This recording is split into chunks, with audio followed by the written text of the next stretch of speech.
Generations of Rohingya Muslims worshipped here at the Shah Khan Mosque. It took just a few hours to ensure they would never use it again. But at least here there is some trace of the uprooted people.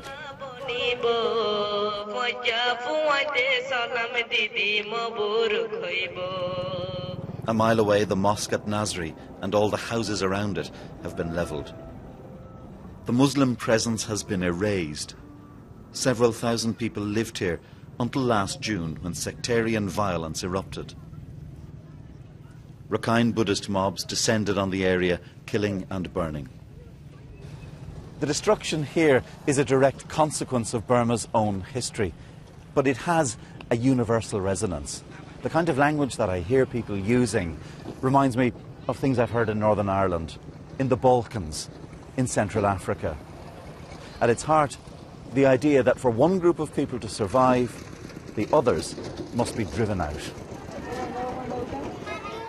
The refugees from Nasri fled to the nearby Muslim neighbourhood of Ongmingala.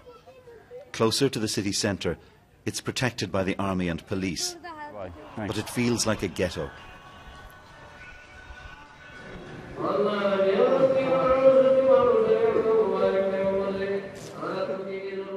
In the mosque, refugees mix with the older population. Outside, they've begun to use the garden as a makeshift cemetery. These are the graves of people who've become sick and died in the past few months. Now, ordinarily they would be taken to a cemetery, but the people here tell me they're too afraid to leave this area, fearing they would be attacked. A few moments ago, a man came out of the crowd and handed me this small piece of paper, and it says, "Good afternoon, sir.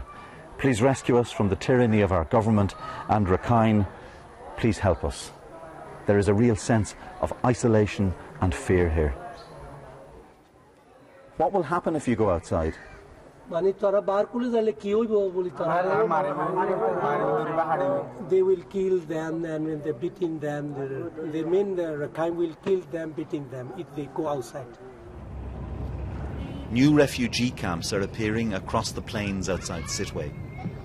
Rakhine Buddhists have suffered too, but most of the 100,000 plus displaced are Rohingya. Everywhere we heard testimony of violent attacks. The Rakhine surrounded the village. They burned the mosque and the houses. We tried to put the flames out, and they shot. My son was shot in the neck. He was brought to the hospital. As we were leaving the hospital, they surrounded us. They were killing Muslims. They killed my husband. The police were just looking on. When they burnt the house, my mother was inside. She was sick and I couldn't lift her. I heard the sound of shooting and ran away. My mother was burned.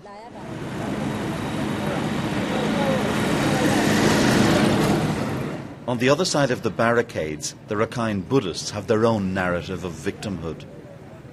They regard the Rohingya Muslims as illegal migrants who really belong in neighbouring Bangladesh. So over 3,000 people were displaced on land. The Rakhines are themselves an ethnic minority in Burma and see themselves as being trapped between Islam and the majority Burmese population to the south. We are wedged the Islamizations, between Islamizations and Burmanizations. So that even our own government do not they recognize our needs. The people you call Bengali, yeah. Where should they go now? Should they go back? Yes, they are Bengali. They are not from our own country. They are from Bangladesh now, in the Bangladesh. So they should go to their own country, own their nations. If somebody is born here, yeah. Are they still an illegal immigrant? Their fathers and their forefathers are only illegal immigrants. So we cannot accept them. They have to go. Yeah. In this border region, there's undoubtedly been illegal migration. But there's been a sizable Muslim presence here for centuries. Conflict between the two groups has deep historical roots. But under military rule, divisions were deepened. The state stripped most of these Rohingya of citizenship. It was the politics of discrimination that sowed the seeds of tragedy. Like here in Pyok To. In the eyes of their Rakhine neighbours, the Muslims here were turned into a non-people when the military regime took away their rights 30 years ago. Today, the Rakhine picked through the ruins of a Muslim village that was until a few weeks ago home to around 1,000 people. Desperate poverty has exacerbated the divisions between the two.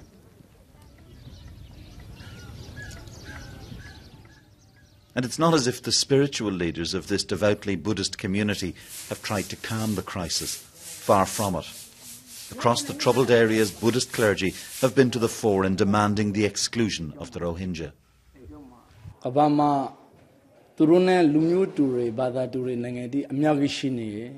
Around the world, there are many Muslim countries. They should go there. The Muslim countries should take care of them. They should go to a country with the same religion. But you don't believe that they have the right to call themselves Burmese? No, I do not. The state has belatedly deployed troops to protect the refugees, and it's promised it will address the crisis over their civil rights. But in this overwhelmingly Buddhist country, there's little support for ending their exclusion. Even the human rights icon Aung San Suu Kyi has refused to champion their cause. Last June, as the violence was unfolding here and thousands of people were being driven from their homes, Aung San Suu Kyi was in Europe to receive the Nobel Peace Prize. There were many of her Western supporters who hoped then that she would make a forceful intervention, a strong statement condemning the violence against the Muslim community. But it never came. She's called for respect for the rule of law and in recent weeks called the violence an international tragedy. But the most powerful statement by any public figure came this week from the President of the United States.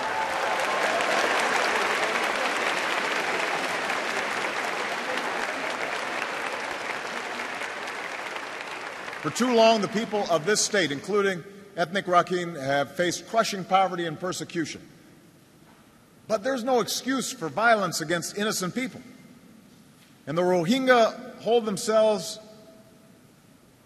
within themselves the same dignity as you do and I do. Obama framed the Rohingya crisis as central to Burma's future. Your country will be stronger because of many different cultures, but you have to seize that opportunity. You have to recognize that strength.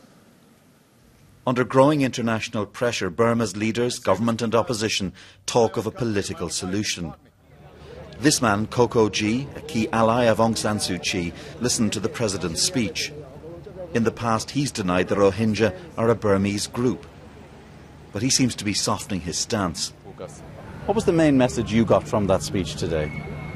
The most important point is the national reconciliation for our country between the different ethnic groups or different religions. So we need to maintain the freedom of speech or freedom of worship.